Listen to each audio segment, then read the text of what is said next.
Bonjour les amis, eh bien j'aimerais faire une courte vidéo. J'ai pas le temps de faire les vidéos comme je les fais habituellement parce que j'ai une vie à côté, voilà, j'ai un emploi du temps chargé, j'ai d'autres engagements. Cependant, il y a une question qui revient souvent, il y a des remarques qui reviennent souvent et je tenais à les expliquer en tant que chrétien en m'appuyant sur la Bible. Alors parmi les remarques qui reviennent souvent, c'est cette difficulté pour les musulmans de comprendre, de dire mais si Jésus est Dieu, comment se fait-il que, par exemple, dans le jardin de Gethsémane, il a eu peur, il a eu des angoisses, par exemple? Comment se fait-il qu'il ait été fatigué? Comment se fait-il finalement qu'il avait des comportements humains?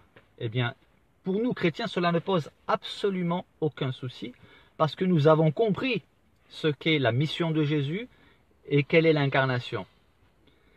Et ça, c'est évident que pour un musulman, c'est difficile à comprendre puisque vous ne croyez pas à l'incarnation. Donc, moi, je vais vous donner l'explication biblique.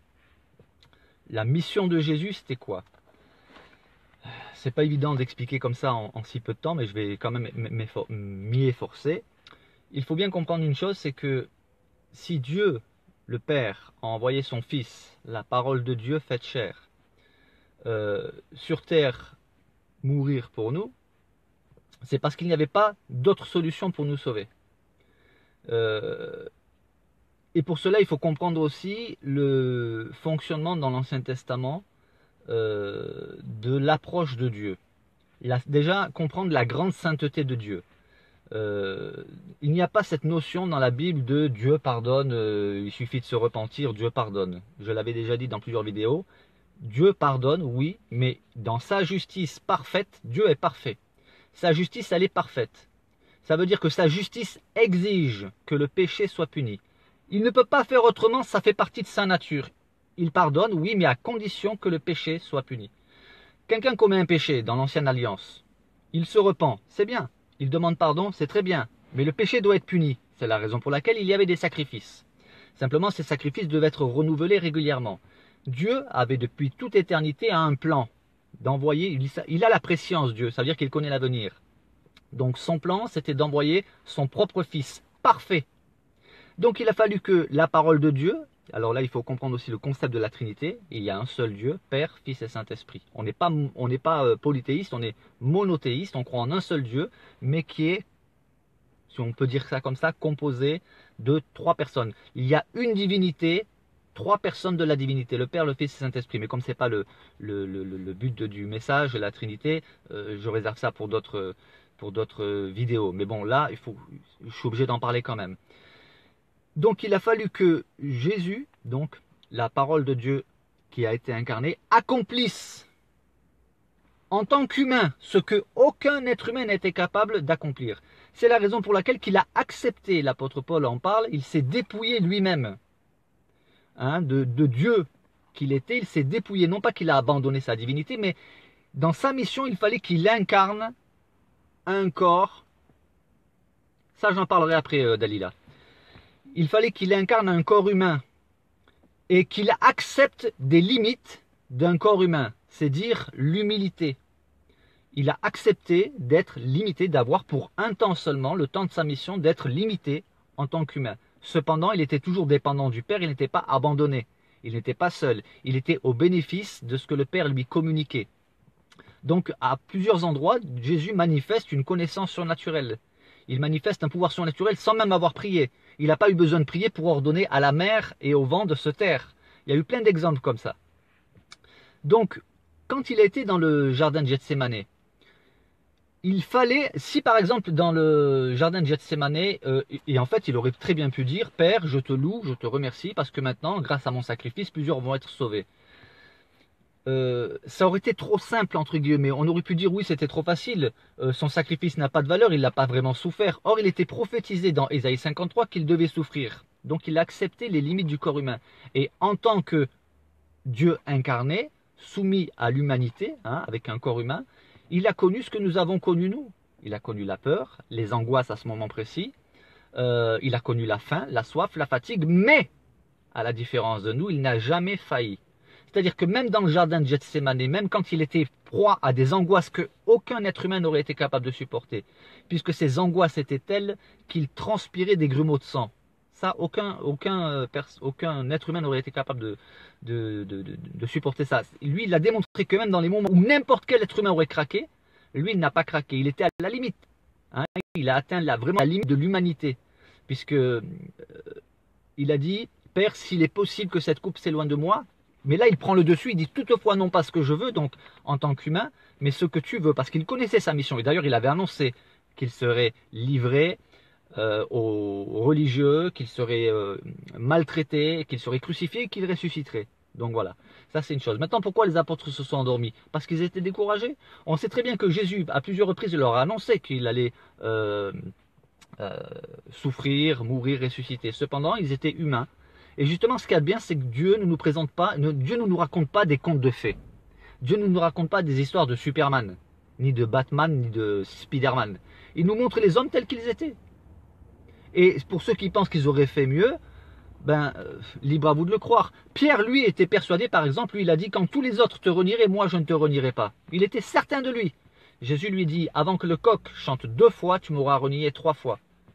Il fallait que Pierre passe par cette phase où son humanité a dû être humiliée parce qu'il était incapable de servir Dieu. Il n'aurait pas été capable de servir Dieu avec efficacité s'il n'avait pas été débarrassé de cet orgueil. Il se croyait au-dessus des autres, Pierre. Et les apôtres se sont endormis simplement parce qu'ils étaient découragés. Il y a des tas de choses qu'ils n'ont pas compris. Alors, Dalila, toi tu me parles des compagnons du prophète, c'est l'islam, j'en parle pas. Si les compagnons du prophète étaient des super-héros, des surhommes, des super-vaillants, c'est très bien. Nous, dans la Bible, on accepte, on reconnaît, les apôtres eux-mêmes, à un moment donné, ils ont failli. Ceux qui se croient forts, on verra quand vous serez éprouvés si vous êtes aussi forts. Dieu permet pour nous apprendre l'humilité. Vous savez, on n'est pas naturellement humble. On est des monstres d'orgueil en puissance, tous autant que nous sommes, moi y compris, par notre nature. Mais Dieu, parce qu'il, moi en tout cas je l'ai vécu, il m'aime trop, et il aime beaucoup les chrétiens, il aime chacun, mais il aime trop ses serviteurs pour nous laisser remplis d'orgueil. Donc qu'est-ce que Dieu fait? Dieu nous connaît parfaitement, il va permettre des épreuves qui vont nous humilier. Humilier dans le sens de rendre humble. Parce qu'aujourd'hui, quand on parle d'humilier, on parle d'écraser quelqu'un, etc. Non, c'est pas comme ça. Quand il est dit que Dieu humilie quelqu'un, ça veut dire qu'il le rend humble. Et pour nous humilier, il faut nous débarrasser de nous-mêmes. Quelqu'un a dit que Dieu, pour nous remplir de lui, pour nous remplir de son esprit, il faut qu'il nous vide de nous-mêmes, de notre nature. Et d'ailleurs, c'était prophétisé, Jésus lui-même l'a dit, il avait annoncé, le berger, je frapperai le berger, une prophétie disait, je frapperai le berger et les brebis seront dispersées. Donc c'était un accomplissement des Saintes Écritures. Il n'y a aucune surprise par rapport à ça. Donc pour nous que Jésus a été fatigué, que Jésus a eu des moments d'angoisse, oui, mais il a été vainqueur. Il a été vainqueur là où n'importe qui d'autre aurait failli finalement.